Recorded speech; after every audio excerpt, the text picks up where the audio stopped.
Seringkali kehidupan mempermainkan perasaan insan. Ada yang terlahir rupawan, jelek, kaya, miskin, cerdas dan bodoh. Akan tetapi jiwa yang tegar akan selalu mampu menghadapi segala ujian. Biarpun harus menahan pedih, tapi pada akhirnya kesabaran itu akan berbuah manis. Seperti kisah gadis yang bernama Safira. Dia baru kelas 3 SMA. Dia hanya tinggal berdua bersama ibunya. Keluarganya termasuk miskin. Beruntung bisa melanjutkan sekolah dengan beasiswa. Karena prestasinya, rumah juga tidak punya. Hanya kontrakan di gang kumuh yang bisa mereka sewa. Safira sebenarnya sangat cantik. Perawakannya juga tinggi bagus. Hanya saja dia selalu memakai pakaian lusuh dan culun karena memang tidak punya uang untuk membeli. Dulu sewaktu Safira masih kecil kehidupannya lumayan enak. Sebab ibunya yang masih muda mendapat banyak saweran. Sedangkan kini usia ibunya sudah mencapai 45 tahun. Tidak ada lagi lelaki yang tertarik menyawer karena banyak biduan baru dan yang masih muda. Sehingga kehidupan mereka semakin sulit. Miftah kesal sekali melihat Safira yang mau-maunya ditindas. Kan setidaknya masih bisa berteriak minta tolong atau berlari. Ayo, aku obati lukamu, tawar Miftah. Tidak usah. Terima kasih. Tolak Safira hendak kabur tetapi Miftah langsung menahan tangannya. Kamu ini terluka. Sebaiknya aku obati dulu dan aku antarkan pulang. Sergah Miftah emosi. Miftah seperti seorang kakak yang menjaga adiknya. Dan ikutan kesal ketika adiknya dilukai orang lain. Safira akhirnya pasrah. Dengan tatapan kosong seperti orang yang putus asa. Miftah sejak kecil suka sekali bermain kegiatan yang ekstrim. Sehingga sudah terbiasa dibawakan obat oleh ibunya dan hal itu menjadi kebiasaan hingga dewasa. Kenapa mereka melukaimu? Kalian memakai seragam yang sama seharusnya juga temankan. Tanya Miftah. Safira diam. Sama sekali tidak ingin bercerita. Kenapa kamu diam saja? Mungkin siapa tahu aku bisa membantumu. Bujuk Miftah. Hal seperti itu sudah biasa untuk anak miskin sepertiku. Mereka yang kaya raya dari orang tua selalu bangga dan menindas kami yang terlahir dari orang tua tidak berada. Jawab Safira dengan pandangan nanar. Terus ada orang yang menindasmu, kamu diam saja. Kamu tidak ingin melawan mereka. Aku bisa apa? Hari ini lolos. Besok pasti juga akan diincar lagi. Tapi ujian sudah selesai. Sekarang aku bisa fokus kerja dan berpisah dari mereka. Ucap Safira tersenyum lega. Padahal sudut bibirnya terluka bekas tamparan. Kerja, jadi penyanyi itu, apakah tidak ingin mencari pekerjaan yang lain? Aku tidak merendahkan pekerjaan menyanyi dangdut ya, tapi kamu masih muda. Kenapa tidak melanjutkan kuliah sambil kerja sampingan gitu? Yah, kecuali kalau kamu memang hobi bernyanyi ya lanjutkan dan kejar mimpimu. Bujuk Miftah. Aku bisa menyanyi, tapi aku tidak suka menyanyi. Aku suka tempat yang sunyi dan bukan keramaian. Tetapi aku sudah mencoba mencari pekerjaan sampingan sangat susah. Jikapun ada seperti cuci piring di tempat makan dan gaji sebulan sedikit hanya cukup bayar biaya kontrakan saja. Jika bernyanyi 2-3 kali manggung bisa membayar kontrakan. Hanya saja bertentangan dengan hati nuraniku. Belum lagi job menyanyi sebulan hanya beberapa kali. Kadang tidak ada sama sekali.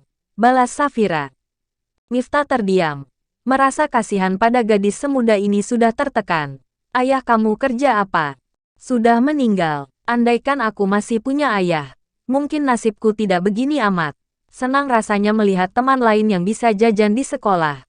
Bisa beli baju bagus. Punya motor sendiri jadi bisa jalan-jalan. Gumam Safira pada dirinya sendiri. Ibu kamu, dia tidak bisa kerja. Lelah sedikit akan jatuh sakit. Dulu ibu juga biduan tapi sekarang sudah tidak ada job. Karena usia sudah tidak masuk kriteria bos. Balas Safira. Bagaimana kalau aku carikan kamu pekerjaan yang lebih baik dan kamu juga bisa kuliah? Tawar Miftah. Safira terperanjat kaget. Sebab mereka baru kenal dan Miftah sudah sebaik ini. Kenapa diam? Kamu takut padaku mengira aku ini om-om mesum? Maaf ya adik. Aku ini orang baik dan tidak suka mengganggu gadis kecil sepertimu. Tawa Miftah. Safira yang awalnya ragu-ragu dan takut mulai merasa santai. Oh iya, teman-teman yang tadi itu sudah keterlaluan. Dengan terpaksa akan aku berikan video ini pada polisi agar mereka bisa jera. Mereka bukannya menyesal dan minta maaf tapi main kabur saja. Anak-anak seperti itu jika tidak dididik keras maka bisa membahayakan orang lain. Ucap Miftah ikutan gemas. Safira hanya diam saja. Selama 3 tahun dibully dan dia juga tetap harus mempertahankan prestasi nilai untuk terus mendapat beasiswa tidaklah mudah. Belum lagi beban kehidupan yang sering membuat dia kena marah karena nunggak bayar kontrakan dan juga hutang buat makan di warung. Indria dan Yongki tengah makan malam berdua. Mereka memang selalu romantis dan saling menggoda satu sama lain. Selesai makan, mereka duduk berduaan di ruang santai sambil menonton drama Korea kesukaan Indria. Sebenarnya Yongki dulunya tidak suka, tetapi karena terbawa istrinya sekarang jadi ikutan suka. Indria, kamu ingat Safira? Tanya Yongki. Yang penyanyi dangdut muda itu? Tanya Indria balik. Iya, jadi tadi saat aku dan Miftah pulang futsal, kami melihat dia sedang dibully oleh beberapa temannya. Terus Miftah menolong deh, balas Yongki.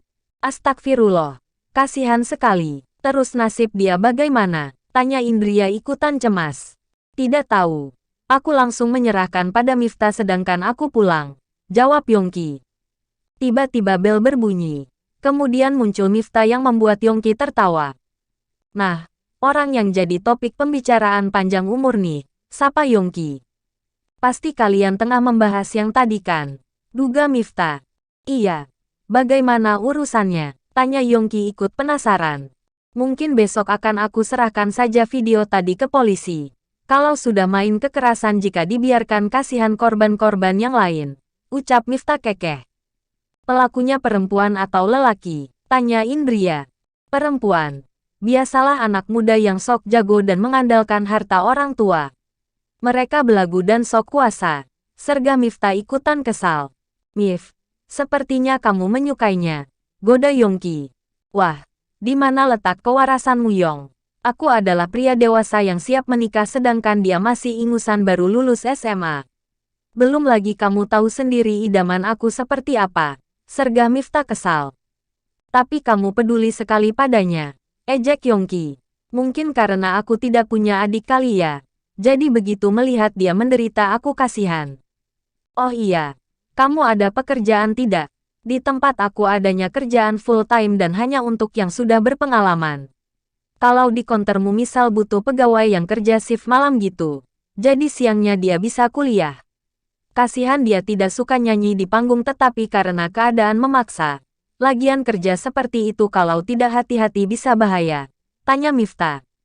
Kamu melakukan sejauh ini padanya masih mengelak tidak suka. Sela Yongki kesal. Jadi kalau menolong orang aku harus suka dulu. Kamu tidak ingat sudah berapa kali aku menolong kamu. Jadi itu juga kamu artikan karena aku suka dan cinta kamu gitu. Sergah Miftah emosi. Yongki dan Indria tertawa. Sebab Miftah tampak luffy karena biasanya pembawaannya tenang dan wibawa. Iya dah. Nanti akan aku bilang ke bawahanku untuk diatur. Balas Yongki. Oh iya Mif. Aku pas kapan itu diajak Umi dan Abah mengikuti pengajian dan kebetulan bertemu dengan anak temannya Umi. Aku baru tahu ternyata dulu kami satu SMA. Tetapi karena sama-sama pendiam jadi tidak saling mengenal. Dia cantik dan berhijab. Apa kamu mau kenal? Jika iya bagaimana jika malam ini ikut Abah dan Umi ke pengajian di pondok pesantren? Ujar Indria. Boleh. Kalian ikut tidak? Iya dong. Jawab Yongki. Baiklah. Berangkat jam berapa? Ini sudah mau berangkat. Sela Yongki. Waduh, masa aku ke pengajian memakai pakaian seperti ini? Pekik Miftah. Aku ada beberapa baju koko baru yang belum aku pakai. Ujar Miftah. Aku satu ya, buruan ambilkan. Iya, nanti tinggal transfer saja ke rekeningku. Canda Yongki. Ah sialan kamu, perhitungan sekali denganku. Sergah Miftah kesal. Mas Yongki memang memiliki banyak bakat ya. Selain pandai menggoda perempuan juga pandai membuat orang kesal. Timpal Indria. Ya begitulah suamimu. Maka hanya aku saja yang bertahan menjadi teman setianya karena aku adalah orang penyabar.